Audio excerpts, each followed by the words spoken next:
ऐसे रोते रोते रात को रेलवे स्टेशन पे सो गया। तो ऐसे मैंने रेलवे स्टेशन पे कुछ दिन निकाले। एक दिन रेलवे स्टेशन से पुलिस ने हकाल दिया, फिर बस स्टैंड पे आया तो फिर 1 रुपए का पेपर लिया। सर पेपर पढ़ने के लिए नहीं लिया, वो सोने के लिए लिया था। मैं सुबह 7 से 3 बजे तक काम करता था, 3 से 11 बजे तक भी काम करता था, क्योंकि मुझे खाना मिलता था रात को 9 बजे, क्योंकि जेब में पैसा नहीं था। जब मैं 10th पास हुआ, आई गॉट 35% इन मराठी। आज की कंडीशन में अपने पास क्रॉम्पटन ग्रीव्स का भी काम कर रहे हैं, उसके साथ L&T और हैवेल्स की भी अपन ने आज डीलरशिप लिया हुआ है। और ऐसे करते करते आज अपने पास गुड स्ट्रेंथ है वर्कर का। मेरा एक दोस्त बोला, अरे चल यार उधर उद्योग वर्धन में वो चांडक सर करके हैं, उधर से बहुत लोग बिजनेसमैन बने हैं। तो सुनील चांडक साहब का मैंने लेक्चर सुना, तो उन्होंने जो चीजें बताई, सबसे पहले you don't required capital for business. From that day मेरा मेंटेलिटी चेंज हो गया कि बस नौकरी नहीं करने का, खाली बिजनेस ही करने का। आज के इस पॉडकास्ट में हमारे साथ है श्री रविंद्र झुप्पे सर, जो कंट्रोल पैनल इंडस्ट्री में अपना बहुत बड़ा मैन्युफैक्चरिंग फैसिलिटी चलाते हैं।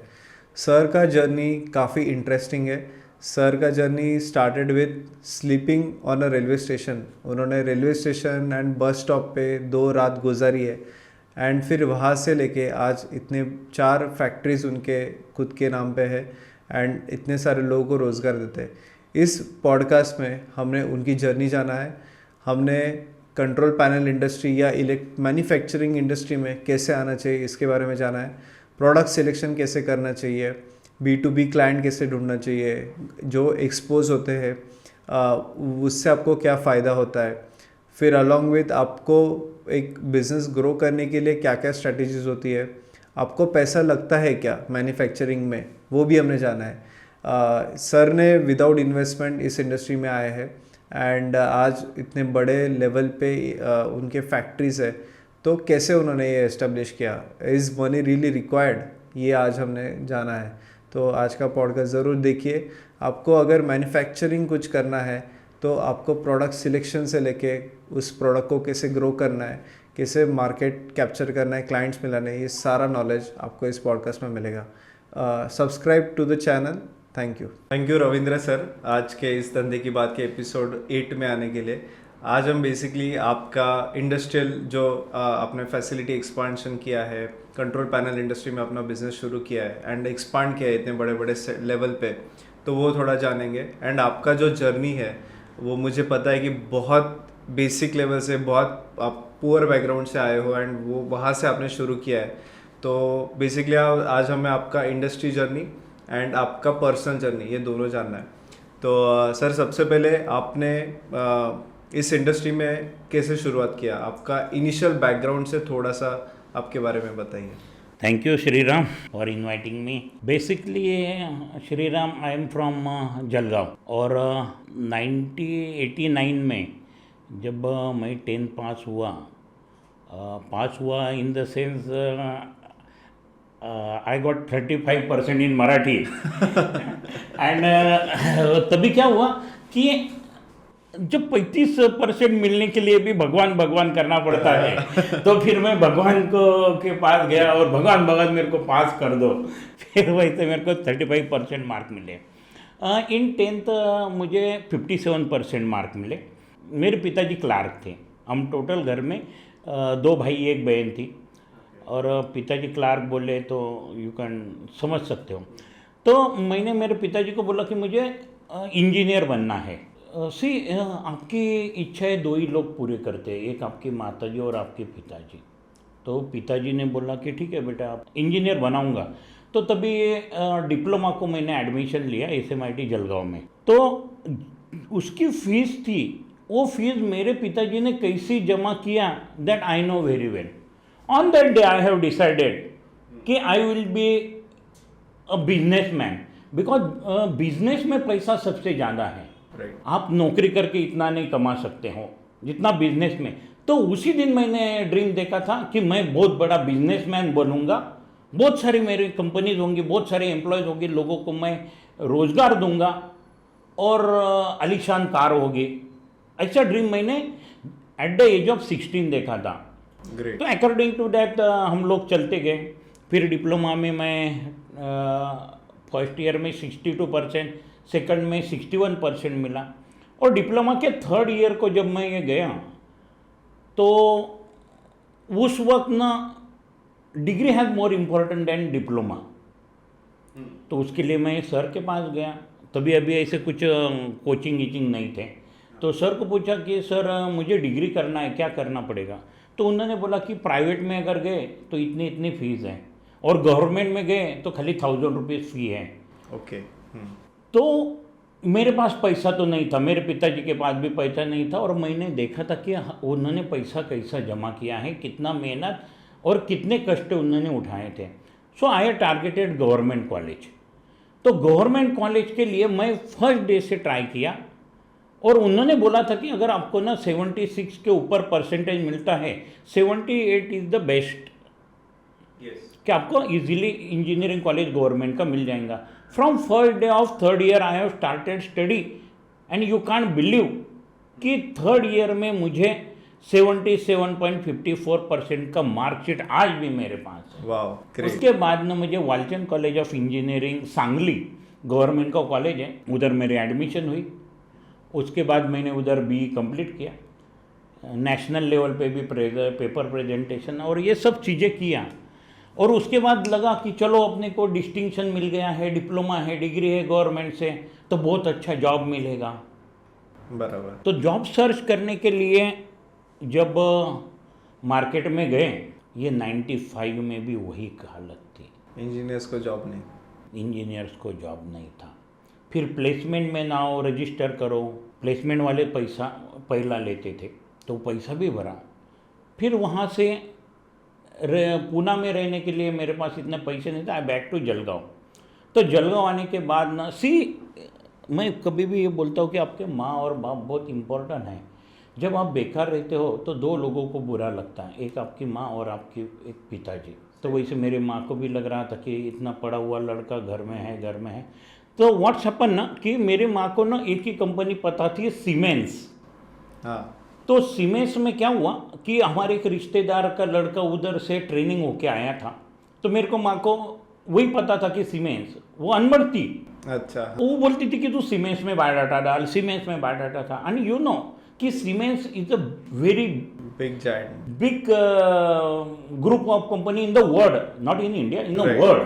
तो मैं बोला कि मेरा बायोडाटा कौन देखेगा। लेकिन एक दिन मेरी माँ ने मेरे को बोला कि आज अगर तू बायोडाटा दे के नहीं आया, पोस्ट नहीं किया, तो खाना नहीं दूंगी। लेकिन माँ पूरा करती है, इतना याद रखो। तो मैं वो स्पीड पोस्ट किया और माँ को बोला देख ये किया मैंने, चल खाना दे। फिर मेरे माँ ने बोला था बेटा तेरे को जॉब उधर पक्का नहीं मिलेगा। फिर कुछ जो चीज़ें हैं लोगों ने भूलनी नहीं चाहिए, एक डेट, मिले हुए पर्सन और घड़ी हुई घटना। तो उसमें क्या हुआ कि 26 जुलाई 95 को मुझे मेरे पिताजी का कॉल आया, बेटा तेरे को ना इंटरव्यू कॉल आया है। तभी मैं पूना में जॉब सर्च कर रहा था। मतलब कौन सा कॉल आया है? बोले सीमेंस का कॉल आया है। वाह, मम्मी को कितना कन्विक्शन था आप पे। हाँ, वाह sir, it's a blessing. Blessing. आप ना माँ बाप के कभी भी जिंदगी में ब्लेसिंग लो सर, राइट।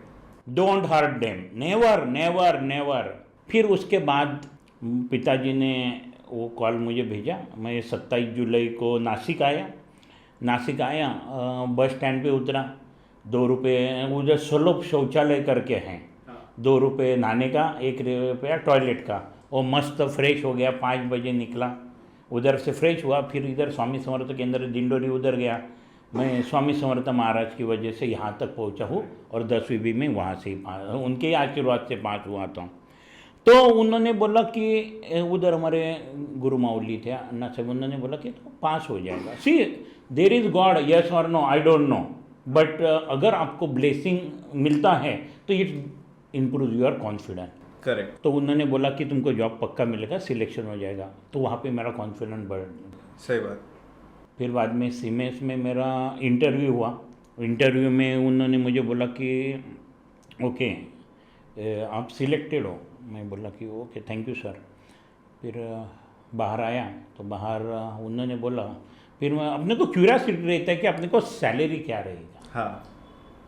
तो मैंने उनको पूछा कि मेरी सैलरी कितना रहेगी। तो उधर उन्होंने बोला 1000 rupees per month, can you join? मैं बोला यस आई विल ज्वाइन। सी आपको सैलरी कितना मिलता है डजेंट मैटर, लेकिन आप चालू करो। करेक्ट। तो मैंने हाँ बोल दिया। वहाँ से जलगांव गया। जलगांव से माताजी और पिताजी को बहुत आनंद हो गया, नौकरी लग गई है। और नासिक में कोई भी नहीं था अपने पहचान वाला, फर्स्ट टाइम आए थे। तो आ गई तारीख 30 जुलाई को। फिर पिताजी बोले कि पिताजी टेंशन में थे। मतलब काय झालं, क्या हुआ पिताजी? तो उन्होंने बोला कि उधर रहेगा कहाँ? मतलब आप फिक्र मत करो, यहाँ तक पहुँचे, आगे भी जाएंगे कुछ तो। फिर पिताजी मुझे बोले कि बेटा एक काम करो, तू जाने के बाद रेलवे के स्टेशन के लॉक रूम करता है, उसमें सामान डाल दे, then you will be tension free. तो मैं सुबह पहुँचा, लॉक रूम में सामान डाला, उधर नहाया धोया, फिर सीमेंस में गया। सीमेंस में ज्वाइनिंग किया 9 बजे। 5 बजे कंपनी की छुट्टी हो गई। फिर वहाँ से मैं रिटर्न आया, बिटको पॉइंट करके है, वहाँ पे आया। इतना बड़ा शहर, तुम्हारा कोई पहचान का नहीं, तुम्हारे जेब में पैसा भी नहीं है। बराबर। साला क्या किस्मत पाया अपन ने। ऐसे रोते रोते रोते बस रेलवे स्टेशन पे गया। जेब में पैसे थे, उधर पाव भाजी खाया, स्टेशन पे गया और जो बिछाना था उसमें से सतरंजी डाल के रात को रेलवे स्टेशन पे सो गया। सेकंड डे वापस लॉक रूम का भाड़ा रिन्यू किया, फिर सीमेंस में गया। इफ यू हैव प्रॉब्लम ना, you just talk with the person, बोलो कि सर मुझे ये प्रॉब्लम है, आप डिस्कस करो। सही बात। कुछ तो मार्ग आएगा। जो आपके मजाक उड़ाएगा वो आप जैसे अच्छे लोगों को खो देगा, लेकिन जो आपको मदद करेगा ना, वो भी प्रॉफिटनर रहेंगे और आपको भी एक अच्छा दोस्त मिलेगा। तो मैं हर एक को पूछता था कि भाई कोई रूम है क्या, रूम है क्या, मुझे रूम चाहिए रहने के लिए। लेकिन नया था, कोई बोल नहीं रहा था। ऐसे मैंने रेलवे स्टेशन पे कुछ दिन निकाले। एक दिन रेलवे स्टेशन से पुलिस ने हकाल दिया, फिर बस स्टैंड पे आया। बस स्टैंड पे आने के बाद ना, वो रात को जो पेपर आता है, पेपर न्यूज़पेपर बस स्टैंड पे आता था, CBS पे।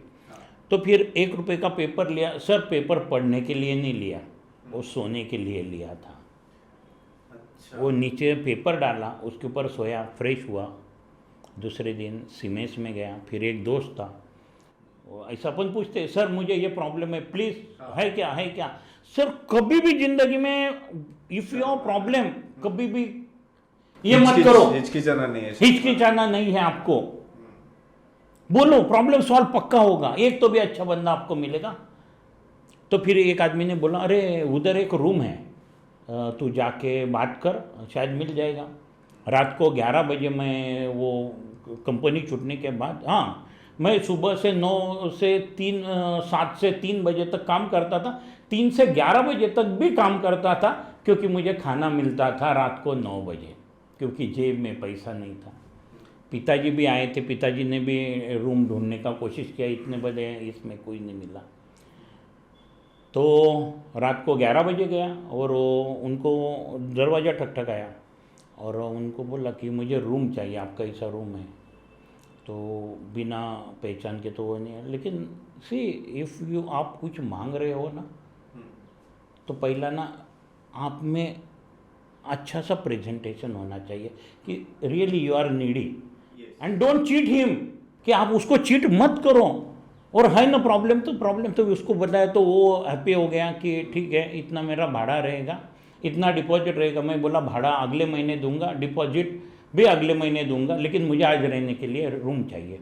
तो उन्होंने रूम की चाबी दे दिया। रात को 2 बजे वो रूम, उनके रिलेटिव जो गुजरे थे, उनकी वो रूम थी। अच्छा। तो रात को 2 बजे गया, वो रूम 3 साल से बंद थी। उधर उनकी एक जो दादी जी है वो गुजर गई थी, वो दिन से वो फ्लैट बंद ही था। तो फिर रात को उधर फ्लैट खोला, थोड़ा सा साफ गिफ किया और उधर सोया। दूसरे दिन बाथरूम में हम नहाया। फिर उसके बाद ना मैं खाली ड्यूटी पे कंसंट्रेट करते गया। सुबह से 7 बजे से 11 बजे तक सीमेंस में काम करता था। लेकिन आप जब काम करते हो तो बहुत सारे लोग देखते हैं कि what quality of person you are. तो 3 महीना हो गया। 3 महीने का होने के बाद जो मेरे मैनेजर थे वो बोले कि अभी मैं तेरे को 3 महीना और एक्सटेंशन देता हूँ। I am very thankful for him. तो वो 3 महीना वापस एक्सटेंशन मिला, लेकिन अभी सैलरी मेरी 1,000 रुपये से 1,500 रुपया हो गई। वाह। खाने में भी सीमेंस में ही मिलता था। तो ऐसा करते 6 महीना निकल गया। 6 महीने के बाद मेरे मैनेजर बोला, अरे अपने इधर कंपनी ट्रेनिंग की भी वैकेंसी हैं, तू ट्राई कर। मैंने ट्राई किया, बट व्हाट हैपन ना कि ऊपर वाले को जो मंजूर है ना वो अलग है। वो जिस दिन इंटरव्यू हुआ, वो इंटरव्यू में वो लोगों ने एकदम सिंपल क्वेश्चन पूछे और मैं उसका जवाब नहीं दे पाया। फिर मैं आया वापस, भगवान को बहुत ही किया, भगवान आज मुझे इतना बड़ा चांस मिल रहा था। सीमेंस कंपनी में मैं कितना बड़ा ये हुआ था, 1,500 से 25-30 हज़ार रुपया का उस ज़माने में पेमेंट मिल रहा था। वाह। वर्ल्ड में मैं घूमता था, इतना बड़ा। और आज तेरे को क्यों, क्या हुआ भगवान, क्या मेरा गलत का हुआ? उसका गलत नहीं हुआ था, मेरा पूछना गलत था। फिर नेक्स्ट डे मैं बहुत फ्रेश हो गया, फिर एक डायरेक्टरी लिया। सर पहले कंसिडर करो कि आप बेकार हो। मैं बेकार था, मेरे पास जॉब नहीं था। जस्ट एक ना रियलिटी में जाओ कि नहीं मैं है, लेकिन मेरे को करना क्या है। ओके तो वैसे करते करते ना एक नीमा करके नासिक इंडस्ट्रियल मैन्युफैक्चरर्स है, उसकी डायरेक्टरी लिए। इलेक्ट्रिकल कंपनी का मैंने ये किया, एड्रेस और निकाले। फिर मस्त 9 बजे की बस पकड़ता था, एक पाव वड़ा खाता था साहब। बस निकल गए, फिर उधर MIDC में उतर गए। फिर अपने 11 नंबर की बस पकड़ ली, कंपनी में बायोडाटा देने का। छोटा कंपनी वाला बायोडाटा देख के घबरा जाता था। अरे सीमेंस का एक्सपीरियंस है ये, इसको कैसा लिया जाए। और बड़े कंपनी वाले अंदर आने नहीं देते थे। अंबड़ हो गया, सातपुर हो गया, वापस नई डायरेक्टरी निकाली। लेकिन ऊपर वाला बहुत चमत्कारी है। उसने क्या किया, एक दिन में 2 कंपनियों में सिलेक्शन किया, दोनों में भी सैलरी सेम। फिर मैं वापस भगवान के पास गया, भगवान जी रास्ता दो खाओ। तो फिर उन्होंने बोला मल्टी कॉर्डन करके कंपनी, उसमें ज्वाइनिंग है। मैं मल्टी कॉर्डन में ज्वाइनिंग हुआ। मल्टी कॉर्डन में जब बस से आता जाता था तो बहुत सारे मेरे दोस्त बन गए थे। तो उसमें एक ऐसा हुआ कि मैं नासिक में या जिंदगी में आया है वो नौकरी करने के लिए नहीं आया था साहब। What a dream I have seen 89 में। एक बिजनेसमैन बनने का है, बराबर है। बहुत सारा पैसा, नाम, अच्छे कर्म करने के, इज्जत, गाड़ी 4 व्हीलर, वो कैसा मिलेगा? नौकरी करके नहीं मिलता है साहब ये इतना। आपकी क्या उम्र थी तभी? 95 में ना, मेरा 73 बॉर्न है, 23 होगा मेरा। तो क्या करने का। तो वैसे करते करते ना 97 में मैं उद्योग वर्धिनी करके हैं। तो मेरा एक दोस्त बोला, अरे चल यार उधर उद्योग वर्धिनी में वो चांडक सर करके हैं, उधर से बहुत लोग बिजनेसमैन बने हैं। नहीं बोले चलो घूमते घूमते उनके इधर गए। तो हमारे सुनील चांडक साहब है, तो सुनील चांडक साहब का मैंने लेक्चर सुना, इंट्रोडक्शन लेक्चर। तो उन्होंने जो चीज़ें बताई, सबसे पहले you don't require capital for business, is it possible? हाँ पॉसिबल है।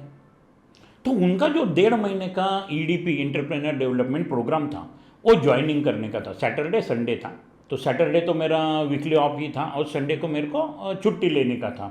तो मैं बोला कि साला अपन परफेक्ट जगह आ गए हैं। तो मैंने जैसे ही ज्वाइनिंग किया वो क्लास, आई रियलाइज कि मैं प्रॉपर जगह पे आ गया। तो उन्होंने जो स्टेज में हमको आगे आगे सिखाया, वैसे हम लोग करते गए। फ्रॉम दैट डे मेरा मेंटेलिटी चेंज हो गया कि बस नौकरी नहीं करने का, खाली बिजनेस ही करने का। आधा पागल करके छोड़ दिया उन्होंने। पूरा पागल करते थे तो बहुत अच्छा था, आधा पागल कर दिया था। दिन रात वही ख्याल, अरे अपने को बिजनेस करने का है। और बिजनेस के भी पॉइंट क्या क्या आते थे। वो रेनॉल्ड का पेन आता है, व्हाइट रहता है, ऊपर ब्लू रहता था, वो चलता था पेन, 5 रुपए का पेन था। साला ब्लू था, आज तक टूटा नहीं था, व्हाइट ही टूटा था। चलो रेनॉल्ड का पेन बनाएंगे। तो उसके लिए मशीन देखी, साला मशीन का कॉस्ट 1.5 लाख रुपया। अपने फाइनेंस मिनिस्टर जो है ना, वो बोले पैसा नहीं है, प्रोजेक्ट ड्रॉप किया। फिर मेरे को ऑयल लगाने का, तेल लगाने का आदत है। तो होटल में जब जाता था साइड में कमीशनिंग के लिए, तो वहाँ ऑयल नहीं मिलता था। फिर मैं वो सोचा कि चलो अपन ऑयल का बिजनेस करेंगे, पाउचे करेंगे। फिर गए चांडक साहब के पास। चांडक साहब को बोला कि इसका मार्केट कहाँ पे। चांडक साहब बोले कि एक काम करो, अपने पंचवटी होटल में जाओ, उनको पूछो कि वो पाउच लेंगे क्या। मैं जाके आया तो वो बोले मैं पाउच लूँगा, कितने में दोगे। मैंने बोला कि ऐसा ऐसा रकम आएगा। तो उसका मशीनरी देखा, 1.5 लाख का मशीनरी था। फाइनेंस मिनिस्टर ने मना कर दिया, पैसे था ही नहीं जेब में, लेकिन बिजनेस तो करने का ही था, नो डाउट। कीड़ा घुस गया था। अरे एकदम पागल हो गया था। बस खाते पीते जागते, वो पानीपुरी की गाड़ी देखी ना, साला पानीपुरी का भी बिजनेस करेंगे अपन, ये भी बिजनेस करके देखते, वो भी करते। वैसे करते करते ना एक दिन क्या हुआ, when you have will there is a way. आपकी इच्छा शक्ति मजबूत होनी चाहिए, बात करने का बोले तो करने। तो मैं जैसे रूम के लिए बोलता था, वैसे दोस्त लोगों की, यार मेरे को बिजनेस करना है, यार मेरे को बिजनेस करना है, कुछ तो बोल यार। फिर एक चाय वाला था, वो बोला साहब सामने वाली मशीन कंपनी में मशीन बंद है। बोले मशीन 4 दिन से बंद है यार। बोले बहुत नुकसान हो रहा है साहब का, मशीन चालू करेंगे क्या। हाँ करूँगा, क्यों नहीं। सी पहला अपना पॉजिटिव रखो कि हाँ मैं कर सकता हूँ। एंड कुछ भी काम दो, मैं कुछ भी, इंजीनियर भूल जाओ, मनी सबसे इम्पोर्टेंट है। तो फिर उन्होंने वो बोला कि मशीन कर सकते हो क्या। मालिक ने पूछा, हाँ मतलब कर दूंगा साहब। बोले ठीक है देखो। फिर स्वामी समर्थ महाराज का नाम लिया, मशीन को हाथ लगाया, तो महाराज अपने को मशीन चालू करने का है, भगवान को याद किया। तो फिर वैसा ये ट्रेंड किया, तो मेरे को वो फॉल्ट पता चल गया। फिर ऑपरेटर को बोला चालू कर, चालू हो गया। अरे मशीन चालू हो गया ना भाई, पूरे नासिक के लोग थक गए थे, वहाँ पे मशीन चालू कर दिया। फिर वहाँ पे एक मैकेनिक था वर्मा। मैंने बोला ना कि लोगों को भूलना नहीं चाहिए, मिले हुए लोग, घड़ी हुई घटना और वक्त। तो वर्मा जी ने बोला कि मैं आपको नासिक का बहुत बड़ा इलेक्ट्रीशियन बनाऊंगा। मतलब सर मैं इलेक्ट्रिकल इंजीनियर है, इलेक्ट्रीशियन नहीं है। हाँ वही एक ही रहता है। मतलब चलो यार बिजनेस ही तो करना है। तो वर्मा जी ने मेरा नंबर और एड्रेस मेरा नाम और एड्रेस ले लिया, मोबाइल नहीं था तभी। तो रात को 2 बजे एक आदमी आया, दरवाज़ा ठकठकाया, बोले कि हमारे इधर मशीन को प्रॉब्लम है, बाबूजी ने आपका नंबर दिया है। मतलब कौन बाबूजी। बोले वर्मा साहब। हाँ हाँ मतलब ठीक है, कहाँ पे जाना है। बोले सातपुर में जाना है।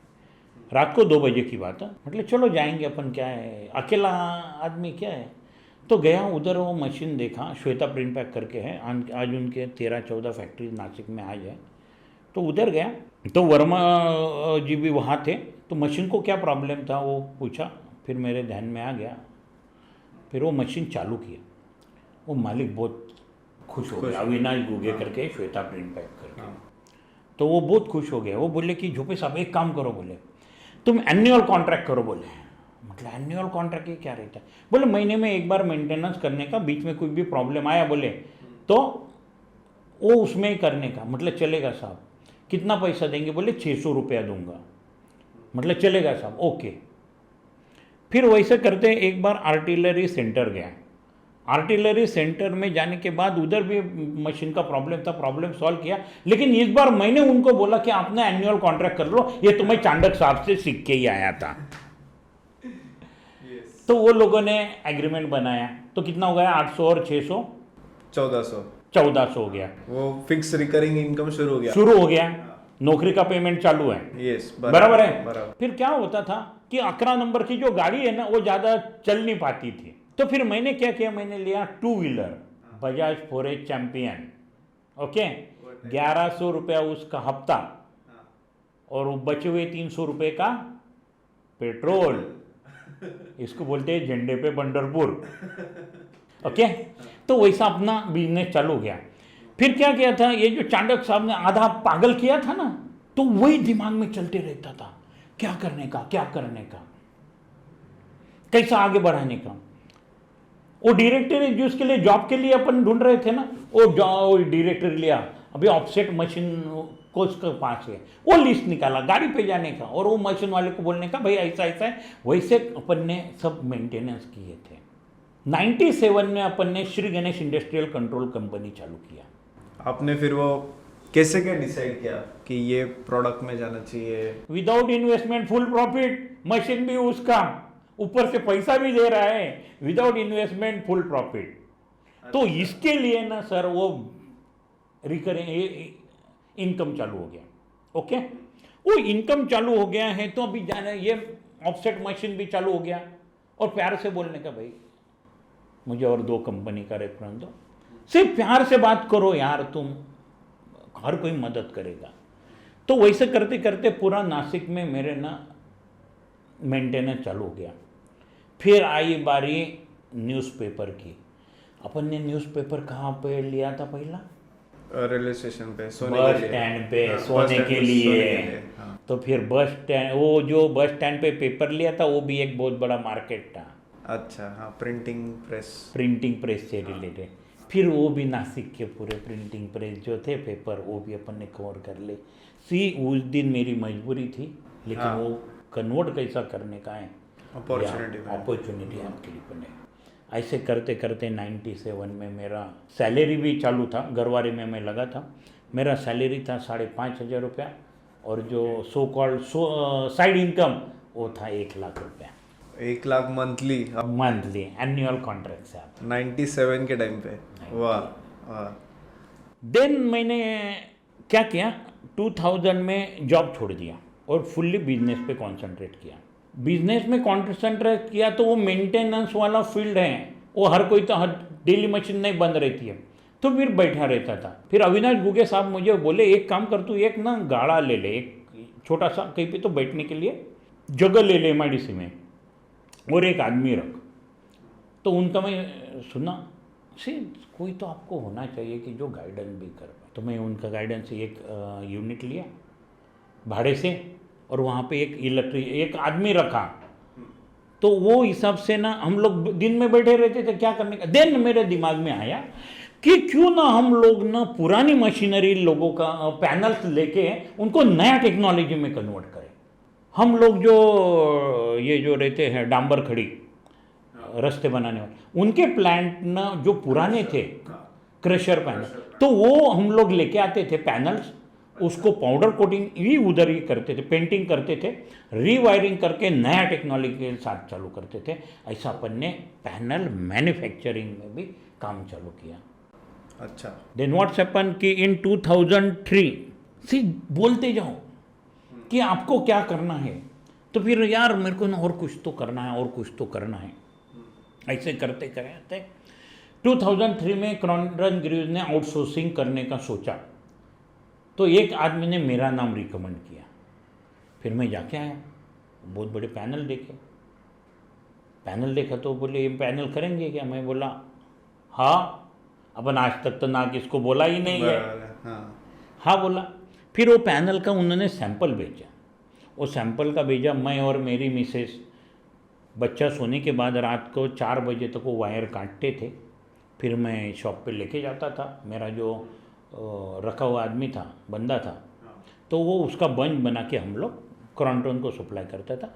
इस तरह से अपना मैन्युफैक्चरिंग चालू हुआ।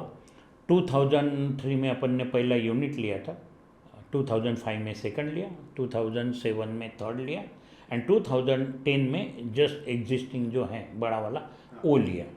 तो ऐसे करते करते अपन ने मेंटेनेंस लाइन बंद कर दिया था और पूरा मैन्युफैक्चरिंग पे शिफ्ट हो गए थे। 2015 तक अपन ने क्रॉन्टन का बहुत अच्छा काम किया क्रॉन्टन ग्रीव्स के साथ। मीनवाइल अपने जो पावर डिस्ट्रीब्यूशन PDB पैनल्स है, APFC पावर फैक्टर पैनल्स हैं, वो भी अपन ने चालू किया। वेल्डिंग का भी सेटअप अपन ने लगा लिया था तब तक। वेल्डिंग और वायरिंग अपन करते थे, पंचिंग बेंडिंग बाहर से लाते थे। तो ऐसा करके 2010 तक बाहर से किया।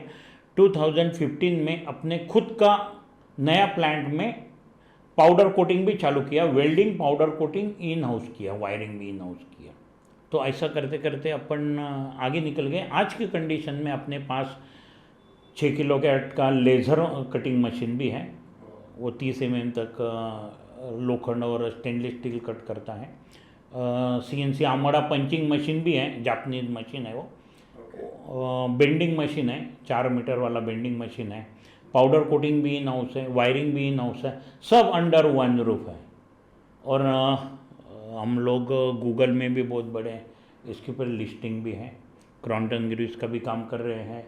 उसके साथ L&T का ऑटोमेशन जो है, ड्राइव्स PLC, HMI, स्काडा, उनका भी अपन ऑथराइज चैनल पार्टनर है। और स्नाइडर के भी अपन सिस्टम इंटीग्रेटर है ग्लोबली। और हैवेल्स की भी अपन ने आज डीलरशिप लिया हुआ है। मेरा लड़का भी मेरे साथ अभी ज्वाइनिंग किया है, तो उसने ही ये सब जो L&T, स्नाइडर और लेज़र मशीन वो उसने ही लाया है। तो वी आर फॉलोइंग टेक्नोलॉजीज, और ऐसे करते करते आज अपने पास गुड स्ट्रेंथ है वर्कर का, और अंडर वन रूफ सब कुछ है। तो सर अभी मैन्युफैक्चरिंग में जिसको भी आना है तो शुरुआत में प्रोडक्ट सिलेक्शन वो सबसे इम्पोर्टेंट है। अभी आपने भी रेनॉल्ड पेन का एग्जांपल दिया, कंट्रोल पैनल का एग्जांपल दिया, एंड इतने सारे प्रोडक्ट है, एंड आपको दिखते वक्त अभी सपोज ये माइक है तो ये आपको एक प्रोडक्ट दिख रहा है, बट इसके अंदर 100 कंपोनेंट है। तो एक प्रोडक्ट का फाइनल कैसे करना है, वो कन्विक्शन कहाँ से आता है? सर प्रोडक्ट का ना सबसे पहले ना एक आप डिसाइड कर लो कि आपको एक बिजनेसमैन बनना है। एक छोटा बिजनेसमैन नहीं, एक बड़ा बिजनेसमैन बनना है। पहले विल पावर डेवलप कर, बस आई विल बी द किंग। फिर उसके बाद ना आप ना सर्च करते रहो कि क्या क्या बन सकता है, कि आपको कौन से लाइन में जाना है, पहला वो डिसाइड कर लो। कि मैन्युफैक्चरिंग में गए अगर तो लोखंड के मैन्युफैक्चरिंग में जाना है, प्लास्टिक के मैन्युफैक्चरिंग में जाना है, एग्रीकल्चर के मैन्युफैक्चरिंग में जाना है, या कौन से इसमें मैन्युफैक्चरिंग में जाना है, ये पहला डिसाइड करो। और आपके व्यूज़ क्लियर रखो कि आपको कौन सा लाइन में जाना है। तो वो लाइन में जाने के बाद, जस्ट अभी मैं इलेक्ट्रिकल कंट्रोल पैनल में है इसलिए मैं उसका बात करूँगा। इलेक्ट्रिकल कंट्रोल पैनल में जाना है तो पहला अपना MS शीट का जो है, MS बोले तो पत्रिका जो शीट है, वहाँ से लेके आपको आगे आना है। तो आपको फैब्रिकेशन खुद बनाना है क्या, वो एक डिसाइड करना है। क्या आप फैब्रिकेशन बाहर से लेके वायरिंग खुद करने वाले हैं। थर्ड, कि पूरा ये लेके आप बेचने वाले हो, ओके। और आप मार्केट ढूंढेंगे कैसे, बात करके तो देखो, पूछ के तो देखो कि सर आपके पास पैनल की रिक्वायरमेंट है क्या, ये है क्या, वो है। वो फील्ड का थोड़ा सा नॉलेज जमा करो तो ऑटोमेटिकली लोग आपको हाँ या ना तो बोलेंगे। सही बात है। तो वो हिसाब से पहला प्रोडक्ट सिलेक्ट करो, क्या बनाना है। 10 प्रोडक्ट सिलेक्ट करो, लिस्ट बनाओ बाकायदा, उसमें से एक आधी आपको स्ट्राइक होगा, नहीं भी हुआ तो दूसरी लिस्ट बनाओ, लेकिन ये प्रोसीजर कंटिन्यू रहो। एंड सर प्रोडक्ट सिलेक्शन के टाइम पे और एक्सटर्नल फैक्टर्स, अभी जैसे ये मार्केट कितने परसेंटेज से बढ़ रहा है सालों साल, ग्लोबल इसका क्या डिमांड है, ये सारे पैरामीटर भी इस पे रिसर्च कैसे करना है, स्पेसिफिकली कंट्रोल पैनल इंडस्ट्री अगर हम एग्जांपल ले तो। See control panel industry is a very big industry. Automation हो गया तुम्हारा, पावर इंडस्ट्री हो गई, दिन ब दिन पावर कमी गिरती जा रही है, तो ये कभी रुकने वाली इंडस्ट्री नहीं है। और आप जो प्रोडक्ट सिलेक्ट कर रहे हो, छोटा सा पहला चालू करो।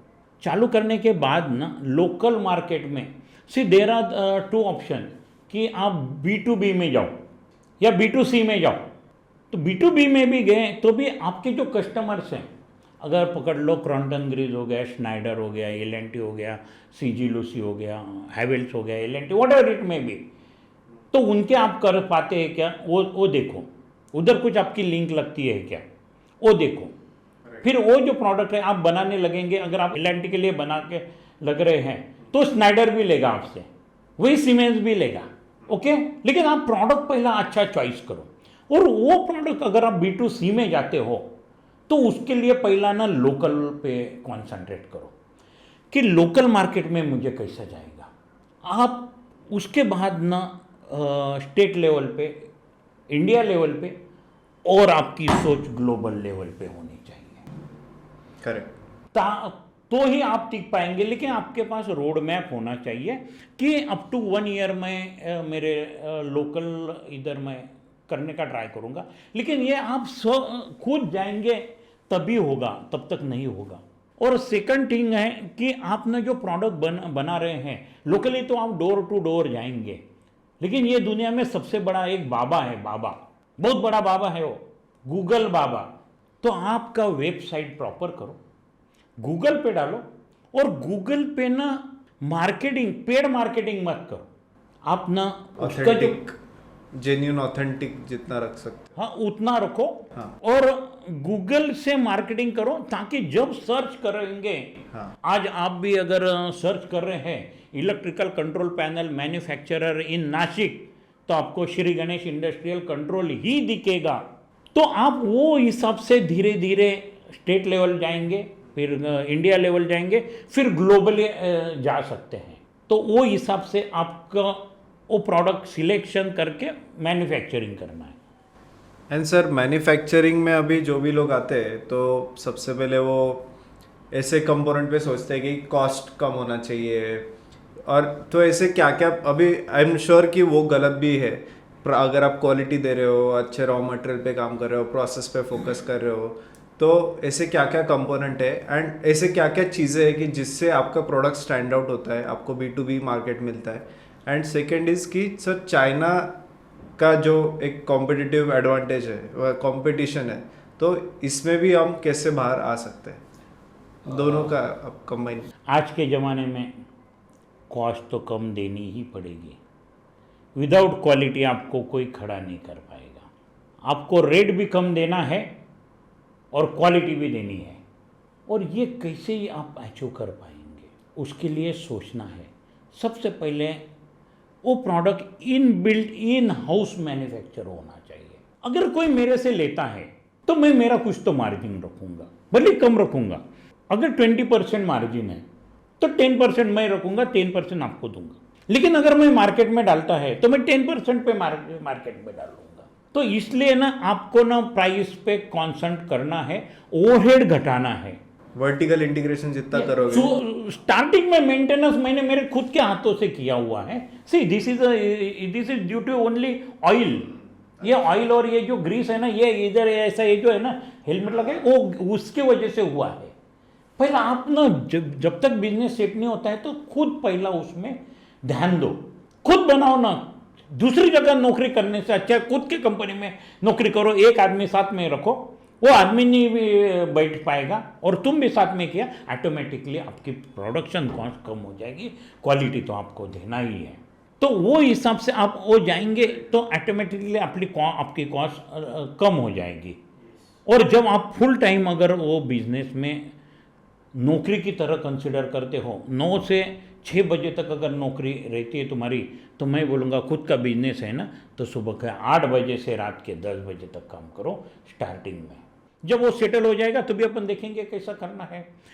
सेकंड थिंग, चाइना के बारे में बात किया अपन ने। तो चाइना में 3 क्वालिटी है, एक लो क्वालिटी, एक मीडियम क्वालिटी, एक हाई क्वालिटी। बराबर। लेकिन ड्यू टू अपने प्रधानमंत्री मोदी जी की वजह से आपको ओवरऑल ग्लोबली बहुत अच्छा रिस्पांस मिलता है, क्योंकि वो लोग ट्रस्ट करते हैं कि ये जेन्युइन है, इसका प्रोडक्ट में सही में अच्छा है।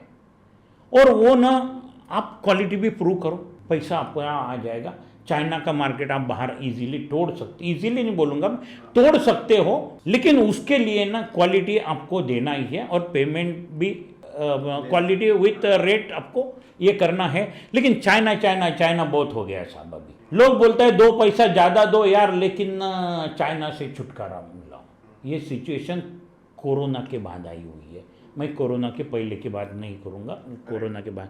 When I met African countries जो आते हैं, बेसिकली सर एक बोलना भूल ही गया, मैं अंबड़ और सातपुर MIDC का जो आइमा नीमा है उसका पावर कमेटी चेयरमैन भी हूँ, और महाराष्ट्र चेंबर ऑफ कॉमर्स का नॉर्थ महाराष्ट्र का एक्सपोर्ट कमेटी चेयरमैन भी हूँ। ग्रेट। तो इसलिए जब हम लोग कॉन्सुलेट जनरल से मिलते हैं तो कॉन्सुलेट जनरल भी वही बोलते हैं कि हम लोगों को ना ठीक है रेट में थोड़ा 19-20 चलेगा, लेकिन इंडिया का माल चाहिए। लेकिन इंडिया की भी एक ये है रिस्पॉन्सिबिलिटी है कि वो जेन्युइन प्रोडक्ट दे, और हो सके तो आप CPR हैं भोपाल करके लैब है, इलेक्ट्रिकल की बात करूँगा, तो टाइप टेस्टेड कर ले, ताकि आपको टोटल वर्ल्ड में आप क्वालिटी खुद को बोलने की जरूरत नहीं, आपकी सर्टिफिकेट क्वालिटी बोलेंगे। तो don't bother about China, just concentrate on your business, start from 8 AM till 10 PM। खुद लगे रहो, थोड़ा मैन पावर ये करो, ओवरहेड कम करो, स्टार्टिंग में प्रॉफिट कम करो। एक बार नाम और ब्रांड हो गया तो लोग ब्रांड का ही पैसा देते हैं। एंड सर बेसिकली अभी इस इंडस्ट्री के क्या क्या एप्लीकेशंस है कंट्रोल पैनल के? सर इलेक्ट्रिकल कंट्रोल पैनल तुम्हारा जो घर का स्विच दबाने से बड़ी बड़ी मशीनरी का प्रोडक्शन जो होता है वो सब इलेक्ट्रिकली होता है। उसमें आप लेंगे तो मैं घर का जो MCB का बॉक्स है वो भी आप बना सकते हो। उसके बाद जहाँ से लाइट आती है उसका फीडर पिलर बना सकते हो। उसके बाद इलेक्ट्रिकल कंट्रोल पैनल इंडस्ट्री में गए तो MACB के मीटर बॉक्स से लेके ऑटोमेशन के ड्राइव PLC ऑटोमेशन तक के पैनल आप बना सकते हो। सेकंड थिंग कि अगर गवर्नमेंट सेक्टर में जाते हो तो डिस्ट्रीब्यूशन बॉक्सेस जो ट्रांसफार्मर के नीचे लगे हुए हैं वो डिस्ट्रीब्यूशन बॉक्सेस भी आप बना सकते हो, फीडर पिलर बना सकते हो। ST लाइन में गए तो ट्रांसफार्मर के जो पोल्स रहते हैं, पोल के लिए जो एसेसरीज लगी रहती है वो भी आप बना सकते हो। उसके लिए लगने वाले नट बोल्ट भी बना सकते हो, उसके लिए लगने वाला गैल्वेनाइजिंग कर सकते हो, उसके लिए लगने वाले all types of panel fabrication कर सकते हो। Huge product and huge industry, उसमें आपको कहीं पे कमतरता नहीं है। जस्ट थिंक कि आपको बनाना है।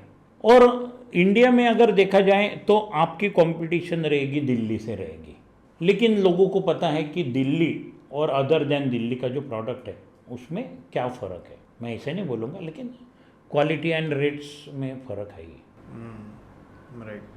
तो मतलब जिसको भी इसमें आना है तो बहुत सारे एप्लीकेशंस है। आप अगर शुरुआत में कोई एक एप्लीकेशन का एक प्रोडक्ट भी शुरुआत करो, फिर इवेंचुअली आप बढ़ाओ तो भी बहुत बड़ा बिजनेस इसमें बन सकता है। सर क्वांटिटी बिजनेस करो चाइना टाइप। क्या अगर आपको ना एक आइटम बनाना है तो आप वही आइटम बनाओ, 1000 क्वांटिटी में बनाओ, सुबह शाम वही बनाओ, ऑटोमेटिकली रेट भी डाउन हो जाएगा तुम्हारा।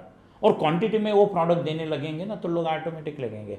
लेकिन मैं ये आपसे एक बोलूँगा सर कि don't do a single product और single business, keep a basket always. क्योंकि आपका ये नहीं तो वो जाएगा, वो नहीं तो वो जाएगा, वो नहीं तो वो जाएगा। लेकिन वो सेक्टर के अगर आप देख रहे हैं तो वो सेक्टर का पूरा प्रोडक्ट साथ में रखो, पूरा बास्केट साथ में रखो, ताकि वो दुकानदार अगर आपसे मांगने लगे कि भाई मुझे ये दो, वो है क्या, अरे ये भी है, वो भी है, ये भी है, अगर वो बोलेगा कि मेरे को ये बना के दे सकता है, हाँ बना के, तो वो भी उसके लिए बनाओ और वो मार्केट में डालो। ऑटोमेटिकली वो लोग आपको प्रोडक्ट भी देंगे। लेकिन इसके लिए खुद को वो दुकान पे जाना या वो कस्टमर पे जाना या वो डीलर के पास जाना जरूरी है। और सर इसमें कस्टमर्स B2B मिलाने के लिए जैसे कुछ एक्सपोज होते हैं, इसका फायदा होता है क्या? Yes, very good question. Sir आप ना जब भी कोई एक्सपो लगेगा, जैसे इलेक्ट्रिकल के लिए इलेक्ट्रमा जो 22 से 26 फरवरी दिल्ली में नोएडा में है, तो आप जरूर जाओ। ये वर्ल्ड के भी लोग उधर आते हैं, इंडिया के बहुत सारे लोग आते हैं। वहाँ पे आपको ना डीलरशिप लेने की रहेंगी या नए प्रोडक्ट देखने के रहेंगे तो आप उधर देख सकते हैं। सेकंड थिंग कि गवर्नमेंट ने ये किया हुआ है कि अगर आपका मैन्युफैक्चरिंग यूनिट है तो मैन्युफैक्चरिंग यूनिट के लिए आपको जेड सर्टिफिकेशन करना है। तो अगर आपका जेड सर्टिफिकेशन करते हैं, आप MSME में हो, तो गवर्नमेंट आपको इंटरनेशनल जो एग्जीबिशन है, जो एक इंडिया में रहेगा और एक आउट ऑफ इंडिया रहेगा, उसका 75% पैसा रिटर्न देती है। वाह, गवर्नमेंट का ये इनिशिएटिव। गवर्नमेंट ने आपको पहले अगर समझ लो कि 1 लाख रुपया उसका भाड़ा है टॉल का, आने जाने का पैसा कुछ जो लग रहा है 25,000 रुपया लग रहा है, बराबर। तो वो जो एक्सपेंसेस होंगे तो अकॉर्डिंग टू दैट वो जेड सर्टिफिकेशन में लिखा हुआ है कि आपको इतना मिलेगा और आप लगाओ, गवर्नमेंट आपको रिटर्न देती है। ये बहुत बड़ा गवर्नमेंट का पॉलिसी है। तो आप पार्टिसिपेट भी हो और हर एग्जीबिशन देखने भी जाओ, तो वो आपको बहुत बड़ा बेनिफिट है गवर्नमेंट की तरफ से। ये फायदा उठाओ तुम। और हर एक एग्जीबिशन रहेगा ना, वहाँ पे याद से जाओ और हो सके तो पार्टिसिपेट करो। आपको 10 जगह जाने की जरूरत नहीं, 100 लोग आपके स्टॉल पे आएंगे। इधर हमने एक एग्जीबिशन में पार्टिसिपेट लिया था, तो वहां से 15 से 20 कस्टमर मुझे लाइफ लॉन्ग मिल गए, इलेक्ट्रिकल कॉन्ट्रैक्टर। तो ऐसा भी आप एग्जीबिशन या ये जा सकते हो, दुबई में भी जा सकते हो। दुबई में भी बहुत इलेक्ट्रिकल का एग्जीबिशन रहता है, देखने के लिए तो जाओ, साथ में कार्ड लेके जाओ, कार्ड शेयर करो, उनके कार्ड लेके आओ, आपको प्रोडक्ट भी मिल सकता है, एक्सपोर्ट भी हो सकता है। तो एग्जीबिशन बहुत अच्छा ये है। हाँ, मतलब आजकल लोगों को बस डिजिटल चाहिए, बट एक्चुअली ये एक ज़रिया है कि जहाँ पे आपको अंडर वन रूफ सारी कस्टमर्स मिल जाते हैं। एंड सर, ये बिजनेस कैपिटल इंटेंसिव है क्या? Right from equipment setup cost से लेके जो रिकरिंग ऑपरेशनल एक्सपेंसेस है, कैश फ्लो लगता है, क्या आपका इसके बारे में थॉट है? इसमें अगर अपन देखा जाए, आप क्या प्रोडक्ट बनाते हैं उसके ऊपर बहुत इम्पोर्टेंट है। अगर आप ना एकदम सोचते होंगे कि मैं बड़ा इलेक्ट्रिकल पैनल का डालूँगा, तो आपको इन्वेस्टमेंट हेवी है। लेकिन आप जीरो से चालू करना चाहते हो तो 50,000 और 1 लाख रुपीज़ से भी आप बिजनेस चालू कर सकते हो। उसके लिए गवर्नमेंट का भी आपको स्कीम मिल सकता है, और बड़ा भी करने का रहा तो उसके लिए भी गवर्नमेंट आपको पैसा देती है, प्रोवाइडेड आपका प्रोडक्ट उतना स्ट्रांग होना चाहिए। और जैसे मैंने तो विदाउट इन्वेस्टमेंट फुल बिजनेस यहाँ तक किया है। नॉट नेसेसरी कि पैसा होना चाहिए, लेकिन आज के कंडीशन में गवर्नमेंट पैसा देने के लिए बैठी हुई है, आप उसका प्रॉपर यूटिलाइज करो और बिजनेस ग्रो कर सकते हो तुम। तो उसके लिए नॉट नेसेसरी कि बहुत सारा कैपिटल चाहिए। ड्रीम बड़े देखो, शुरुआत छोटे से करो, ऑटोमेटिकली बिग ड्रीम तक पहुंच जाएंगे। तो कैपिटल तो वो रोटेट होने ही वाला है। आया पैसा, तो आया जो हुआ पैसा डायरेक्ट वो खुद का अपना नहीं है, वो कंपनी का है। आपके एक्सपेंसेस के लिए गर्जा कम करो, स्टार्टिंग में तुम्हारी ज़रूरतें थोड़ा कम करो। ओवरहेड खुद के क्या है वो पहला मैनेज करो, वो लो करो, धंधे में पैसा डालो, आया हुआ पैसा प्रॉफिट धंधे में डालो, धंधे से पैसा धंधे में ही डालो, तो ही ग्रो हो पाएंगे। और हो सके तो 2-4 वर्कर साथ में रखो, उसकी वजह से 2 काम हो जाएंगे कि आप न बेकारी भी हटाने में मदद करेंगे। बेकारी वैसे है ही नहीं, वो बात अलग है, लेकिन बेकारी भी होगी और आपका रेट ऑफ प्रोडक्शन भी बढ़ेगा, रेट भी कम हो जाएगा। तो फाइनेंशियली मेरे को ऐसा नहीं लगता कि पैसे का बहुत कुछ ज़रूरत है। सर, वन लास्ट क्वेश्चन, क्या मैसेज देना चाहोगे आप इस लोगों को कि इस इंडस्ट्री में क्यों आना चाहिए, इस बिजनेस में क्यों आना चाहिए, एंटरप्रेन्योरशिप क्यों चूज़ करना चाहिए? बेसिकली सबसे पहला अपना फर्ज ये है कि अपने को रोज़गार देना है। We have some special quality कि हम लोग ना रोज़गार दे सकते हैं। अपने को कुछ बड़ा बनना है तो सबको साथ लेके चलना जरूरी है। जब तक आपके पास मैन पावर नहीं है, 2 हाथ से ज़्यादा काम नहीं होगा। 50 लोग रहे तो 100 हाथ तैयार हो जाएंगे, 100 हाथ से ज़्यादा काम हो पाएंगे। तो सबसे पहले एंटरप्रेनर होने का सोचो, और एंटरप्रेनर भी ऐसा छोटा मत हो कि तुम्हारे इधर जो है कि मैं इधर बहुत बड़ा हो गया। नहीं, नासिक ये नहीं, global is the big market. आपको ना वर्ल्ड लेवल पे काम करने का है, ताकि अपना देश का भी अपना भी नाम बड़ा हो पाए, अपन लोगों को रोजगार दे पाए। इसलिए एंटरप्रेनर बनना जरूरी है। और हर कोई सेक्टर में जाओ, हर कोई सेक्टर में आज बहुत बड़ा अपॉर्चुनिटी है इंडिया के लिए। इंडिया में बहुत बड़ा, आप कुछ भी करो, फूड इंडस्ट्री में जाओ, कहाँ पे कमी है मुझे बोलो। 5 रुपए की पानी पूरी 15-20 रुपए में खा रहे लोग। बराबर, मैं एक छोटा एग्जांपल बोला। तुम एक पैनल बनाओ, वैसे 100 पैनल लेने वाले हैं, बनाने वाले भी बहुत है, लेकिन मार्केट बहुत बड़ा है।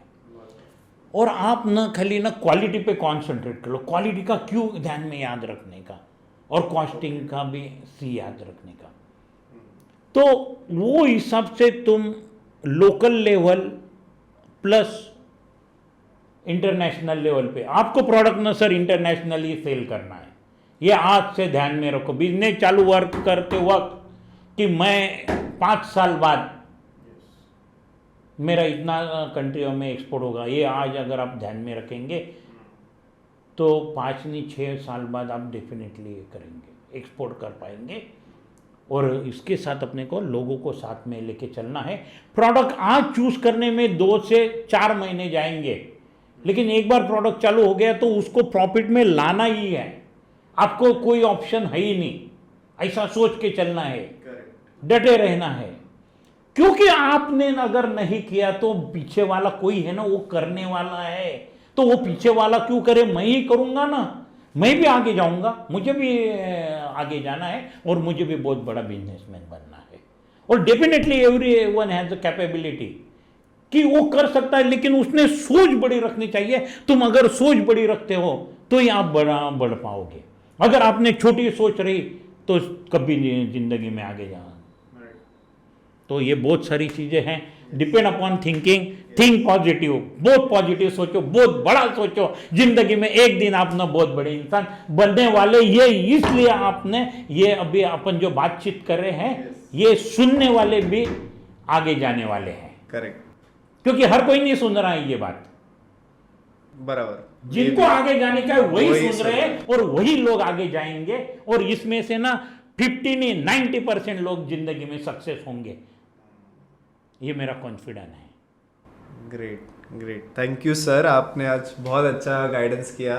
एंड ज़रूर आज की जो ऑडियंस है उन सभी ने मतलब जो लोग यहाँ तक पहुँच रहे हैं, जो लास्ट मिनट तक सुन रहे हैं, वो ज़रूर कामयाब होंगे।